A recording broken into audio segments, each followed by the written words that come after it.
Assalamualaikum warahmatullahi wabarakatuh.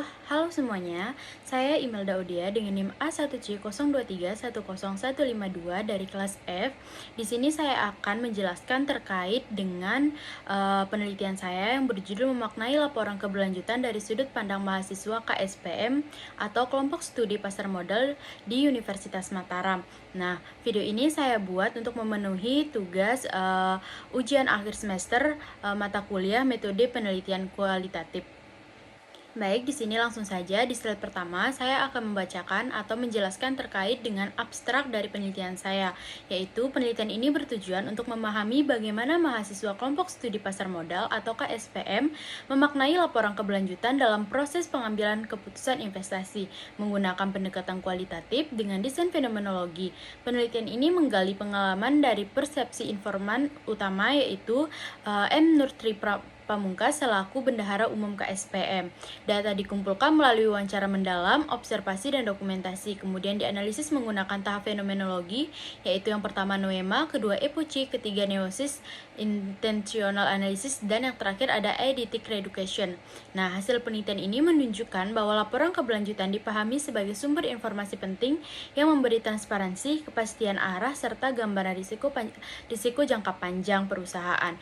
Nah, informasi memaknai laporan ini sebagai pedoman strategis dalam memilih perusahaan yang tidak hanya menguntungkan, tetapi juga etis dan berkomitmen pada prinsip keberlanjutan. Penelitian ini menegaskan bahwa pengalaman dalam organisasi KSPM membentuk pola pikir investasi yang lebih kritis, bertanggung jawab, dan berorientasi jangka panjang. Di sini di bawahnya ada pun kata kunci dari penelitian ini. Yang pertama ada laporan keberlanjutan, kedua ada ESG atau Environmental Social Governance, kemudian ada fenomenologi, kemudian ada mahasiswa KSPM, dan yang terakhir adalah ada pasar modal.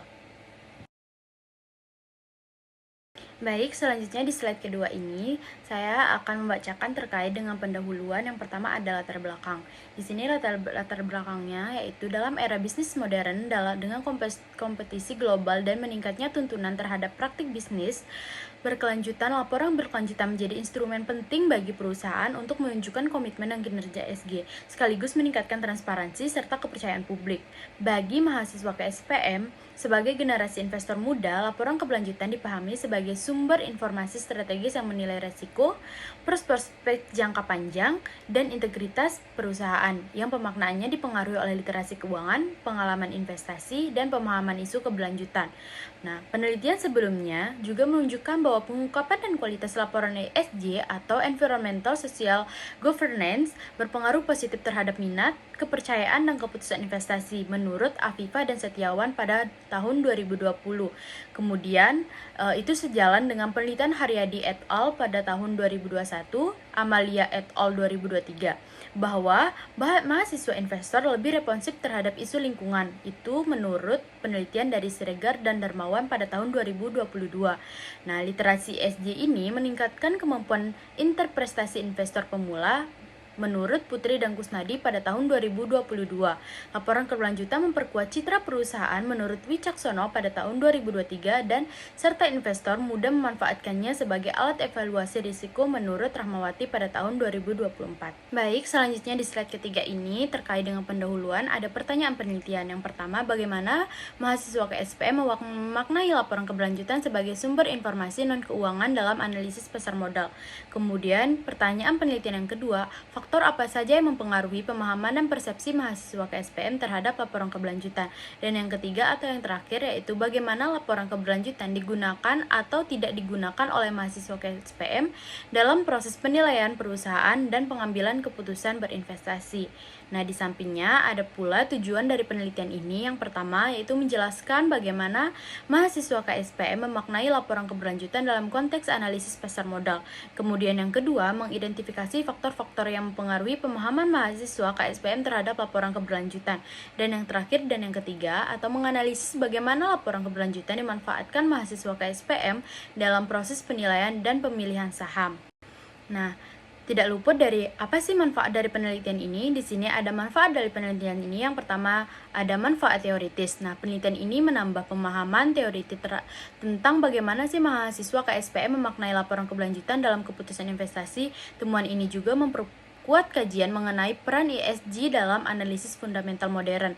Kemudian yang kedua, terkait dengan manfaat praktis. Di sini penelitian ini membantu mahasiswa KSPM, perusahaan, dan regulator memahami pentingnya laporan keberlanjutan dalam menilai risiko dan arah perusahaan.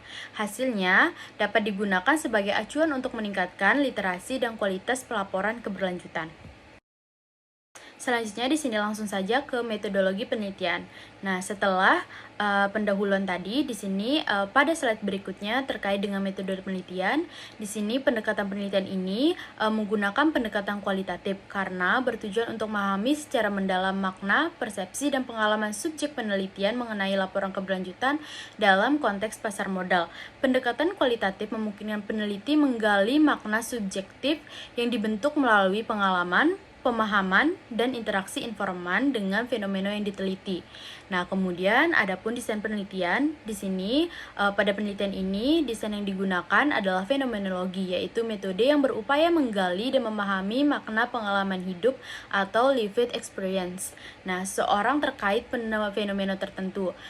Dalam konteks penelitian ini, fenomenologi digunakan untuk menafsirkan bagaimana mahasiswa KSPM, khususnya Bendahara Umum KSPM yaitu M. Nur Tri Pamungkas, mengalami, memahami, dan memaknai laporan keberlanjutan.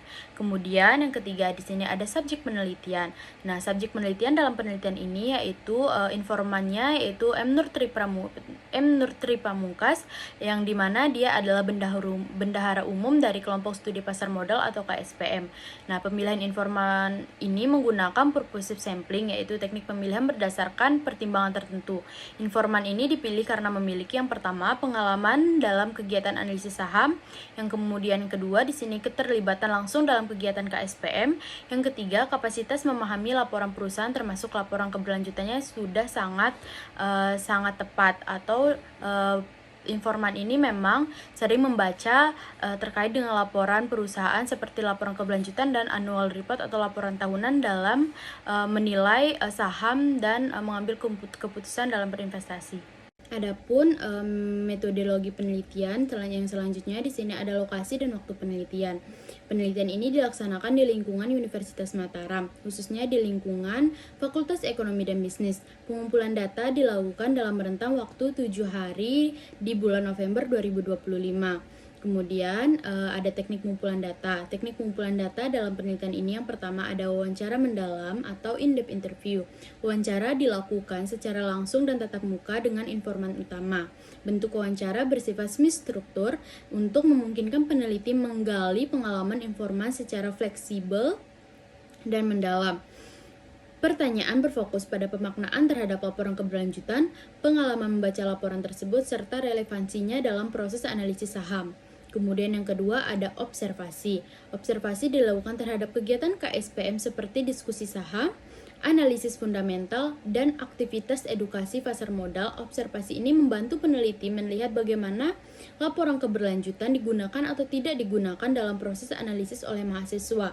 Kemudian yang ketiga atau yang terakhir adalah dokumentasi. Dokumentasi ini berupa catatan lapangan, transkrip wawancara, dan hasil analisis fenomenologi yang berupa noema, noesis, intentional analysis, dan eidetic reeducation. Nah, yang selanjutnya di sini ada teknik analisis data. Analisis data dilakukan dengan pendekatan fenomenologi menggunakan tahapan berikut. Yang pertama ada noema, what is expanded.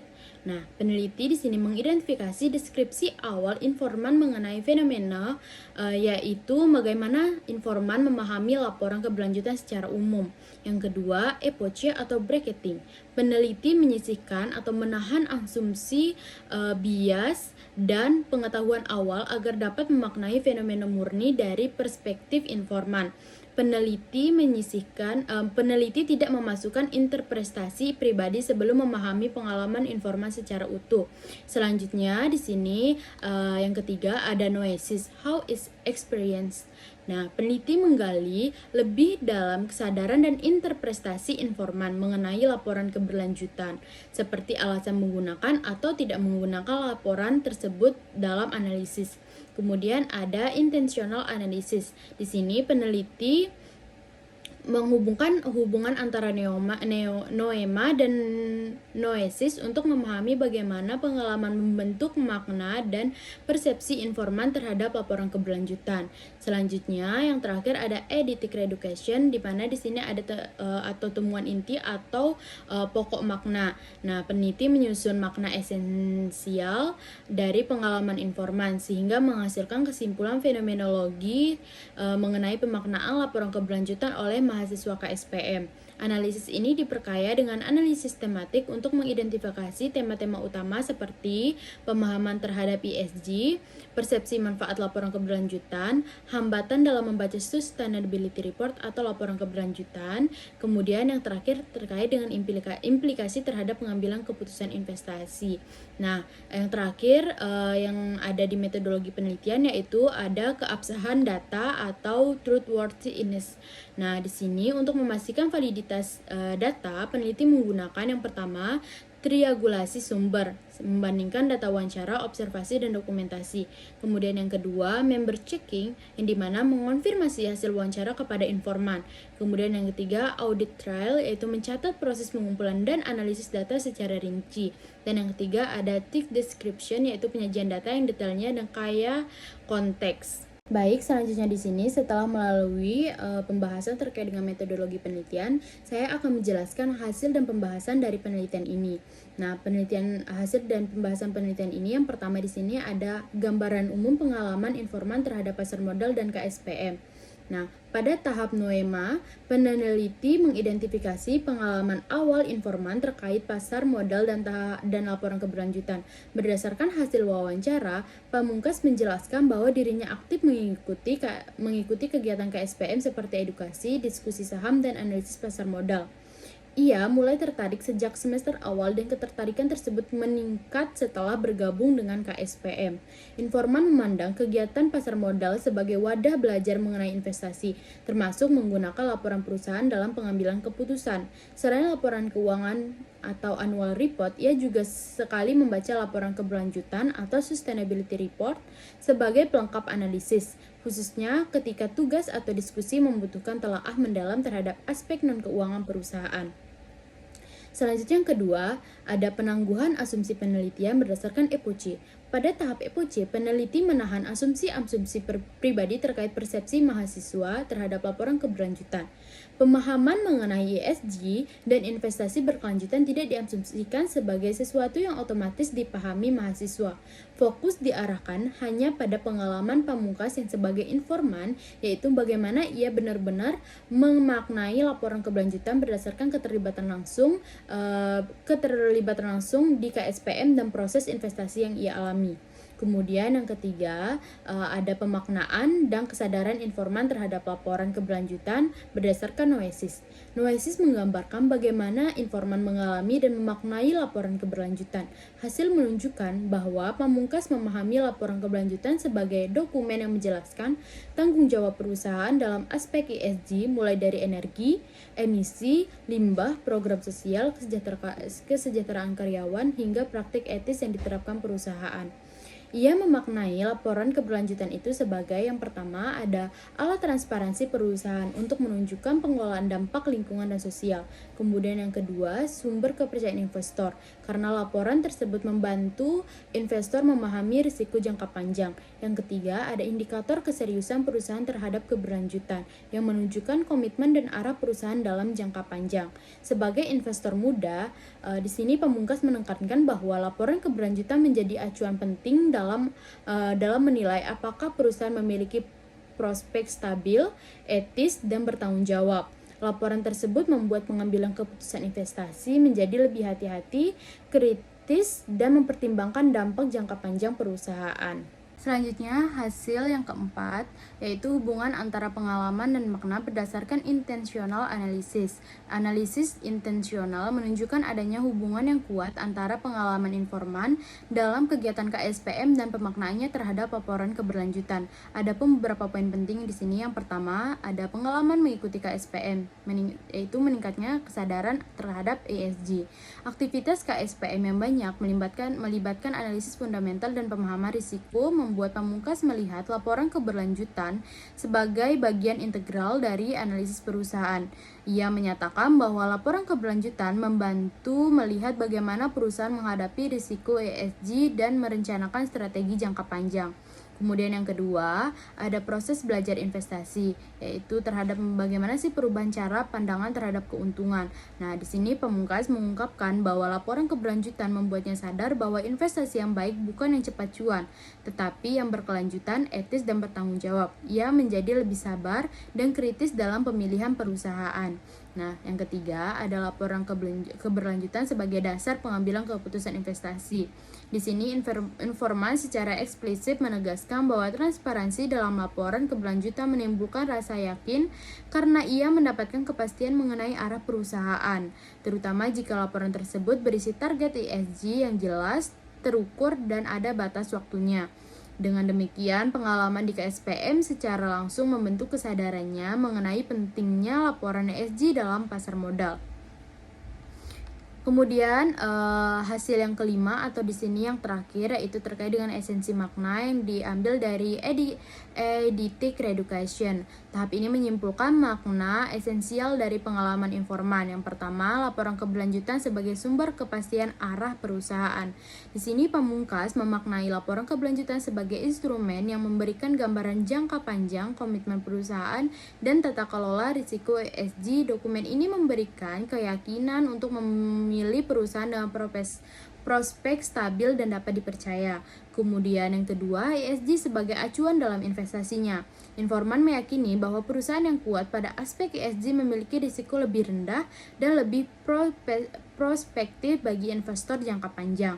Kemudian yang ketiga, laporan keberlanjutan mengubah pola pikir investasi. Dari awalnya fokus pada keuntungan, ia kini memperhatikan keberlanjutan, etika, dan dampak jangka panjang. Kemudian yang keempat, pengalaman KSPM membentuk pemahaman kritis. Di sini keterlibatan dalam analisis pasar modal mendorong informan untuk memahami laporan keberlanjutan sebagai komponen penting dari analisis fundamental. Nah, esensi utama pada temuan ini yaitu bagi mahasiswa KSPM seperti pamungkas, laporan keberlanjutan bukan sekedar dokumen formal, melainkan panduan strategis yang memberikan keyakinan dan arah dalam pengambilan keputusan investasi, terutama terkait dengan risiko dan komitmen ESG perusahaan.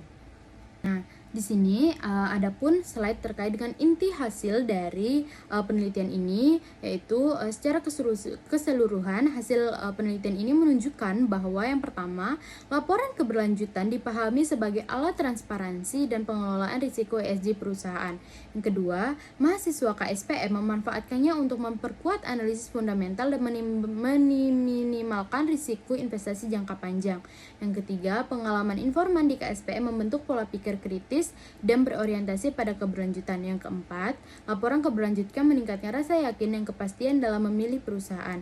Dan yang kelima atau yang terakhir di sini ada target ESG yang jelas dan terukur menjadi indikator utama yang diyakini sebagai bukti keseriusan perusahaan. Nah, setelah saya menjelaskan terkait dengan hasil dan pembahasan dari penelitian ini, tibalah di sini ada kesimpulan yang bisa kita ambil dari penelitian ini, yaitu kesimpulannya itu berdasarkan hasil penelitian fenomenologi terhadap pengalaman M. Nur Tri Pamungkas sebagai bendahara umum di KSPM, dapat disimpulkan bahwa laporan keberlanjutan memiliki makna yang kuat dan strategis dalam proses pengambilan keputusan investasi mahasiswa KSPM. Nah, informan memaknai laporan keberlanjutan bukan sekedar dokumen formal, tetapi sebagai instrumen penting yang memberikan transparansi mengenai pengelolaan ESG perusahaan, sehingga pengalaman informan dalam mengikuti kegiatan KSPM membentuk kesadaran bahwa investasi tidak hanya berorientasi pada keuntungan jangka pendek, tetapi juga tanggung jawab, etika, dan keberlanjutan jangka panjang. Laporan keberlanjutan memberikan rasa kepastian dan keyakinan bagi informan dalam menilai prospek perusahaan. Nah, terutama ketika laporan tersebut membuat target ESG yang jelas dan dapat diukur. Dengan demikian, esensi dari pengalaman informan menunjukkan bahwa laporan keberlanjutan berfungsi sebagai panduan fundamental untuk memahami risiko, menilai komitmen perusahaan, serta menentukan arah investasi yang lebih aman, stabil, dan berkelanjutan. Adapun saran dari penelitian ini yaitu yang pertama, bagi mahasiswa KSPM perlu meningkatkan literasi terkait laporan keberlanjutan dan ESG secara lebih mendalam melalui kelas internal, diskusi, atau pelatihan khusus agar pemahaman terhadap risiko dan prospek perusahaan semakin matang dalam proses pengambilan keputusan investasi.